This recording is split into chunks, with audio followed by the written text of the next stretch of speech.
मुनाफिक। अरे ये क्या बात हुई, ये कहाँ से आ गया, ये मुनाफिक और मुसलमान कहाँ से आ गया, ये बताइए आप लोग गौर कीजिए कि इस्लाम का मजाक उड़ाने वाले ये लोग आज इतनी दौलत, एक मामूली मोहरियाँ साफ कराने वाला कारपोरेटर, मोहरियाँ ड्रेनेज, आपकी गंदगी साफ कराना उसका काम जीएचएमसी में, भरने दलाना, रोड़ा दलाना, उन्हें आज ऐसी बड़ी बड़ी गाड़ियों में बैठ के घूम रहा है। अभी आ रहा था एक शायद चिट्ठी दिया मुझे रास्ते में, अंधेरे में चिट्ठी देके गायब हो गए ना। चिट्ठी में क्या है जरा देखता हूँ मैं। खिलवत में आनंद बस्ती, एक बस्ती या खिलवत में 150 गज पे वहाँ पे बाथरूम था, पैखाना सरकारी, पैखाने पे घर बना लिए इन एम के कहते। खिलवत में आनंद बस्ती 150 गज के ऊपर पैखाने पे घर बना दिए, बाथरूम सरकारी। कैसा दिल बोलता रहे तुम लोगों का। अब वो बाथरूम के ऊपर रहेंगे, तुम लोग रह रहे हैं घर बना के, कोई जगह नहीं छोड़ते। एक इंच की भी जगह मिली तो डब्बा लगा देते वहाँ पे। और मौलाना जाफर पाशा साहब के घर के सामने 1 एकड़ लैंड है, वो लाख है लैंड हो। मुजीबुल्लाह शरीफ साहब, मौलाना जाफर पाशा साहब के घर के पास मिड चौक पुलिस लिमिट में 1 एकड़ लैंड है, गवर्नमेंट की है वो। उस पर बराबर हमले हो रहे हैं उसको प्लाटिंग करने की, बाउंड्री घेरे हुई है, लाख लगा हुआ है। अल्लाह आपको एमएलए बना दिया तो वहाँ पे हमारे बच्चों का से बड़ा कॉलेज बनाना वहाँ पे आप वो लोग प्लाटिंग करके भाग जाते, बेच देते सरकारी ज़मीन। लेकिन अब डबल बेडरूम के लिए बोले यहाँ ज़मीन कहाँ है, ज़मीन तो आप बेच के खा जाते, प्लाटिंग कर देते आप। हज़ारों करोड़ की आप जो है आपकी कमाई है बल्ला घोड़े तक। मेरे भाइयों, अजीज़ों, दोस्तों, मैं मुख्तसरन अपनी तकरीर को ख़त्म करते हुए, और भी मुखर्रीरीन इकराम बैठे हैं, आपको सुनना है, मुझे और भी जलसों में जाना है। मैं सिर्फ यही कहूँगा, आने वाले दिनों में आप गौर व फिक्र के साथ अपने वोट का इस्तेमाल करें। हालात हैं, वो हालात इतने ख़राब हैं कि आज आप इजराइल के हालात देख रहे हैं। आपको आगे चल के पता चलेगा कि अगर 2024 में अगर ये बीजेपी की हुकूमत रहेगी तो आपके हालात भी, यहाँ आरएसएस संघ परिवार, विश्व हिंदू परिषद आपके हालात वैसे ही करेगा, आपका हिंदुस्तान में जीना मुश्किल कर देगा। इसीलिए ज़रूरी है मुसलमानों और हिंदू माँ और बहनों, गौर से सुनो, ये देश को बचाना है, ये मुल्क को बचाना है, अमन व अमान को बाकी रखना है। तो हमको बहुत सोच समझ कर ये आरएसएस का दलाल केसीआर और उसका दलाल असदुद्दीन अवैसी, इनको भगाना होगा, वरना हिंदुस्तान के अंदर बहुत बुरे हालात 2024 के बाद होंगे। 2024 में कांग्रेस का और अपोजिशन का हुकूमत मरकज़ के अंदर बनना ज़रूरी है। अगर मरकज़ में अगर कांग्रेस की और अपोजिशन जमातों की हुकूमत नहीं बनती तो आप, मैं जिंदा रहूँ न रहूँ, मेरे इन अल्फाज को लिख के रखना कि अक़लियतों का जीना ये लोग मुश्किल कर देंगे। कभी गौकशी के नाम के ऊपर, कभी विवाह को, कभी जो है लव जिहाद के नाम के ऊपर, और कभी जय सिया राम के नाम के ऊपर हमारे मुसलमान नौजवानों के गले काटे गए। आप लोग देखते हैं, सोशल मीडिया का ज़माना है, कितना जुल्म है। यूपी की जेलें मुसलमानों से भर चुकी हैं। उत्तर प्रदेश के हालात को देखिए, जहाँ पे ये असदुद्दीन अवैसी जाते हैं और वहाँ पे योगी की हुकूमत को बना के आते हैं। अरे तुम्हारे बाबा कहते थे, वहाँ खड़े पहलवान चड्डों में से मुंडे पलट गए क्या, ये सालार कहा करते थे। उनका एक परमानेंट जुमला था सालार मिल्लत का, वो तो कौम के नहीं पलटे, लेकिन इनकी औलाद के चड्डों में से मुंडे पलट गए। आज एक आदमी कहता है कि मैं तारा पान साहब का पान खा के आ रहा हूँ। असदुद्दीन अवैसी, अपनी बीवी और अपने बेटियों को तैयार रखना, मैं तुम्हारे घर को आ रहा हूँ। अरे मेरा छोटा साला है असदुद्दीन, अकबरुद्दीन मेरा छोटा साला। अरे बुलडॉग कहता है, अरे अकबरुद्दीन बुलडॉग, मेरे से मुकाबला कर। मलून राजा सिंह इसी हल्के में रहता है। सवाल यह है कि पार्लियामेंट का हल्का है जिसमें 7 असेंबली हल्के हैं, गोशा महल भी उसी हल्के में आता है, तुम्हारा दारुस्सलाम का ऑफिस भी उसी हल्के में आता है। क्या बात है असदुद्दीन अवैसी, आप राजा सिंह के खिलाफ उम्मीदवार को नहीं खड़ा करते, ये साले भवने का चक्कर क्या है? जरा हमको भी समझाओ। गुस्ताखे रसूल के खिलाफ उम्मीदवार नहीं, अगर ये खड़ेंगे इनको बोलेंगे ये मुनाफिक है, ईमान फरोश है, ये इलेक्शन लड़ रहे हैं, लेकिन राजा सिंह को कुछ नहीं कहेंगे। यूपी में जाके 100 सीट पे लड़ेंगे और तेलंगाना के अंदर 104 सीट का मुसलमानों का गुत्ता ले लिए, गुत्तेदार साहब सौदा कर लिए और हर जगह निकल के कह रहे हैं नक्टे मामू को वोट दो, नक्टे मामू को वोट दो।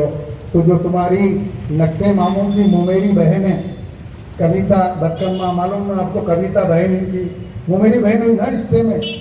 तुम्हारी जो रिश्ते में मोमेरी बहन है 1000 करोड़ के शराब दिल्ली के इस काम में है।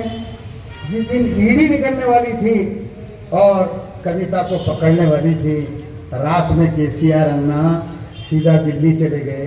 दिल्ली जाके मोदी जी के कदमों में गिर गए, बोले अन्ना मैं भी वही छो, तुम भी वही छे, माफ़ कर दो मेरी बेटी को। वहाँ पे मनोज सिसोदिया और दूसरे लीडर, डिप्टी चीफ मिनिस्टर जेलों में बंद है, मेरी बेटी को माफ़ कर डालो।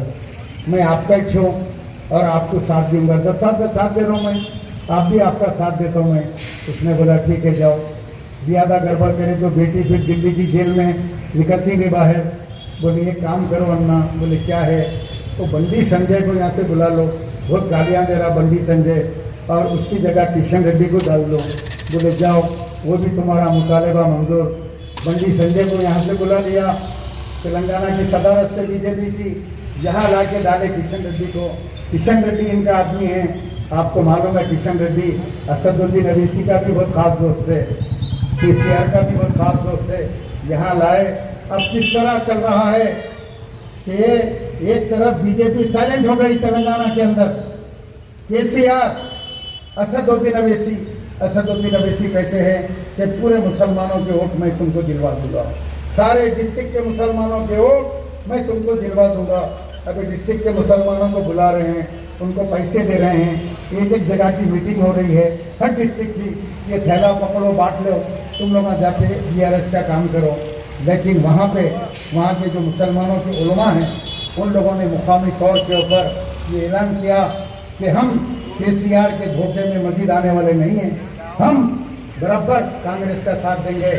सारे अजला के अंदर आज कांग्रेस के लिए मुसलमान खड़ा हो गया, मुत्तहिद हो गया कि कर्नाटक की तरह हम भी हिस्सेदारी लेंगे, मुसलमानों को मिनिस्ट्री में लेंगे।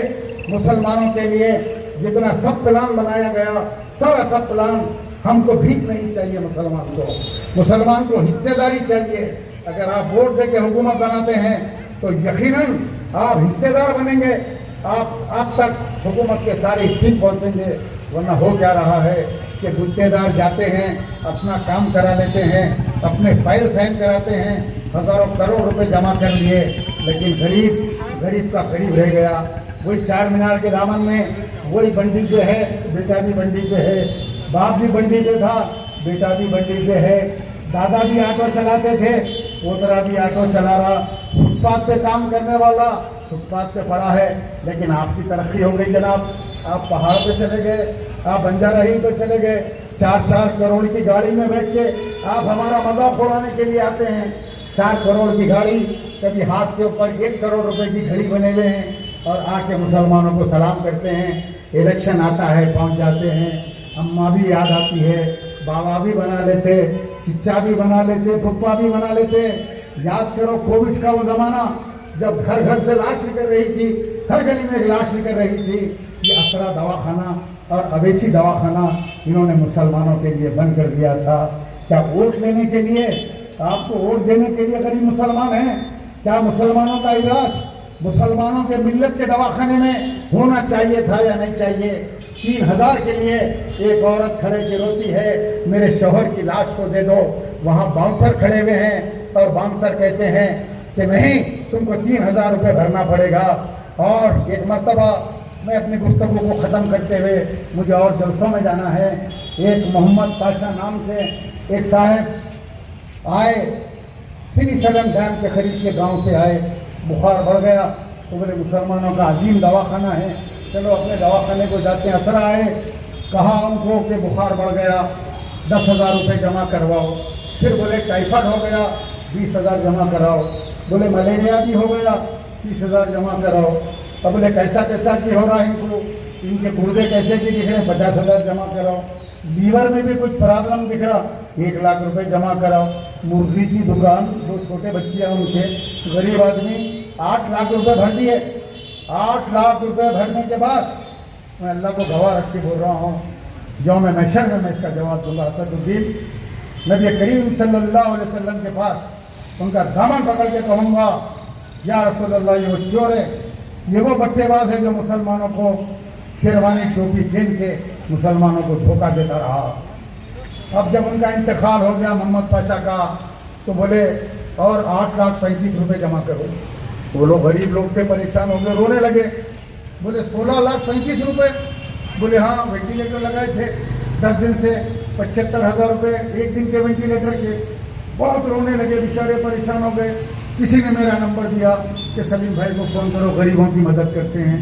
मुझे फ़ोन किया, मैंने कहा भाई इतने लाखों रुपए मैं नहीं कर सकता, कि 20,000 रुपये मैं आपको अभी भिजवा देता हूँ, आप कबूल फरमाइए, दुआ दीजिए। भेज दिया। 20,000 से उनका मसला हल होने वाला नहीं था। सारी रात रोते रहे, दिन गुजर गया, पता नहीं कैसा कैसा उन लोगों ने गांव से अपने ज़मीनें गिरवी रख के, रहन रख के वो 8,35,000 रुपये जमा करवाए। उसके बाद बोले लाश दो, तो बोले और 2,400 रुपये दो। बोले अब 2,400 किस बात के, तो बोले कल से लाश जो डब्बे में रखे अंदर मर्चरी रूम में, उसके 2,400 रुपये जमा करो। वो 2,400 जमा करे। मुझे फ़ोन करके रोने लगे, बोले कि हमको नहीं पता था, हम तो इनको मुसलमान समझते थे, हमारा लीडर समझते थे। 16,35,000 रुपये और उसके बाद 24 रुपये, ये 2,400 रुपये। मैंने कहा सारे बिल मुझे आप भेज दो। उन्होंने सारे बिल मुझे भेजे और उनकी मेरी बातचीत की रिकॉर्डिंग मैं फेसबुक के ऊपर लगा दिया और सारे बिला लगा दिया, लगा के सारी तफसील उस पर लिख दिया और वायरल हो गई, सारी दुनिया में चली गई। और उसके बाद मुझे अंदर से कुछ होने लगा, ये कुछ करेगा मेरे साथ, लोग गालियाँ दे रहे हैं। ये वाक़े के ऊपर तमाम तफसीलात मौजूद हैं, बिला मौजूद है। पहला दिन गुजर गया, दूसरा दिन, तीसरा दिन। मैं मेरी बीवी को बोला, बेगम ज़रा एक थैली निकालो। बोले क्यों, तो 4 कपड़े डाल दो। बोले जी अच्छा, जानिमाज रख दो, कुरान रख दो, दवाइयाँ रख दो, तस्वीर रख दो। बोले क्यों, कि जमात में जा रहे हैं क्या आप, तबलीगी जमात में तो नहीं गए। मैं बोला जमात में नहीं, जेल को जाने की तैयारी कर रहा हूँ। ये आखिरी शैतान है, ये इब्लीसुद्दीन अवैसी है नाम इसका। ये इब्लीस मेरे को यात्रा करा था, मेरा ठहरो कैसा कैसा कि छोड़ा मैंने। उसके थोड़ी देर के बाद मेरी गली के अंदर पूरे गुंडे यमायम के गुंडे, कारपोरेटर, टास्क फोर्स, पता नहीं कहाँ कहाँ की पुलिस मेरे पूरे गली में आ गई, पूरे गुंडे आ गए।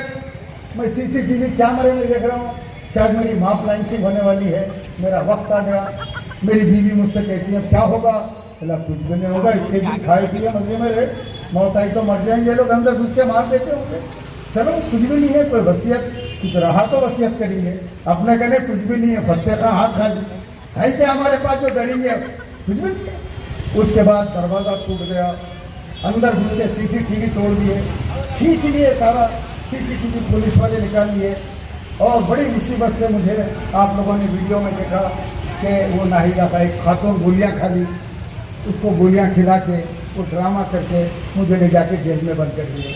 क्या हुआ, क्या नतीजा निकला, 15 दिन के बाद जब मैं बाहर आया, चंचलगुड़ा जेल से MBT ऑफिस तक पब्लिक खड़ी हुई थी, हक का साथ दे रही थी, सरों का मजमा था, समंदर था। मुझे रिसीव करने के लिए लोगों ने कहा कि आपके ऊपर झूठा मुकदमा बुक किया गया, आज मेरे ऊपर एक मर्डर केस है। अरे क्या क्या जुल्म करे मेरे ऊपर ये लोग, इस जुल्म की मेरी दास्तान सुनाया, सुबह हो जाएगी। मुझे DCP बुला के कहता है कि सलीम जी बैठिए। मैं बोला क्यों बुलाया, बोला मर्डर हो गया। मतलब मर्डर तो होते रहते, रोज़ होते मर्डर, मगर मेरे को मालूम था इन्हें सलाहुद्दीन अवैसी साहब का चौथा बेटा है, सत्यनारायण बोल के DCP, करप्टेड DCP, यहाँ पे ओल्ड सिटी में था।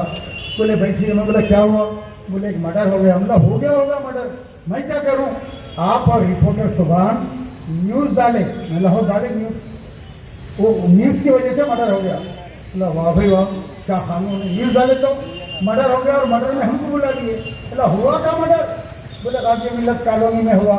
बोला मर्डर केस में आप हमको कैसे बुक कर सकते हैं? बोले अमेंडमेंट। मैं बोला कुछ भी कर सकता भाई, तू हिदायत पे काम कर रहा बोला मैं। तो बाद में ACP से पूछा what is the meaning of हिदायत। वो ACP मुसलमान था, उन्हें बोला हिदायत के माने इंस्ट्रक्शंस के। असदुद्दीन अवैसी की इंस्ट्रक्शंस पे काम कर रहे हैं बोला सलीम साहब। बोले हाँ you are talking with me, I am IFP officer, senior IPS officer. मेरे मुंह पे बोल रहे हैं वाला सब जगह बोलते। तो रोजे में है और ज़्यादा बोले तो फिर बहुत बोलते। ये जबान खुल के रोजे में फिर भी रहती मियाँ भाई की। और अपन तो शुगर पेशेंट है।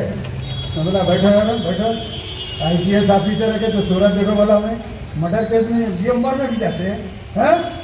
किसके फोन आ रहे हैं जब से तुम्हारे को उठ के बात कर रहे हैं, थोड़ी देर पूछ रहे चार कर रहा। मैं समझ गया किसका फोन आ रहा, ये यहूदी का फोन आ रहा। मर्डर केस में रमजान में भी जाते हैं, रमजान के रोजे जेल में गुजारते। अरे रमजान में तो लोगों को छुड़ाते, जेलों से छुड़ाते सऊदी अरब और दुबई के अंदर। लेकिन ये ऐसा मुनाफिक मिल्लत है, ये मुसलमान बच्चों के ऊपर मकबरी करके इसके खिलाफ कोई बोलते ही पार्ट टू बना देना। घर पे मुस्टंडे आ जाते, असर साहब के खिलाफ नहीं बोलना। अरे क्या गुंडागर्दी है ये, हाँ? एक आदमी तुम्हारे वो और एक MLC कुछ कर दिए, उसको MLC नहीं मालूम क्या होता, मालूम उसको MLC नहीं मालूम ना। तुम्हें कहीं भी जा रहा बोल रहा सदर साहब बहुत सीरियस है, ऊपर से देख रहे हैं। सदर साहब सीरियस है, ऊपर से देख रहे हैं। अरे क्या देख रहे हैं? सीरियस है क्या मार देता क्या असदुद्दीन अवैसी को? सीरियस है क्या जरा सीरियस है बोल के बोल रहा हूँ। ड्राइवर था, कपड़ा मारता था अहमद पाशा खादरी की गाड़ी का। अच्छा है, ड्राइवर है, कोई बात नहीं, मेहनत करता था। उसको MLC बने, अच्छा करे, मगर उसको मालूम ही नहीं है MLC के माने क्या होते आज तक नहीं मालूम। बहरहाल दोस्तों, मुझे जलसे में जाना है।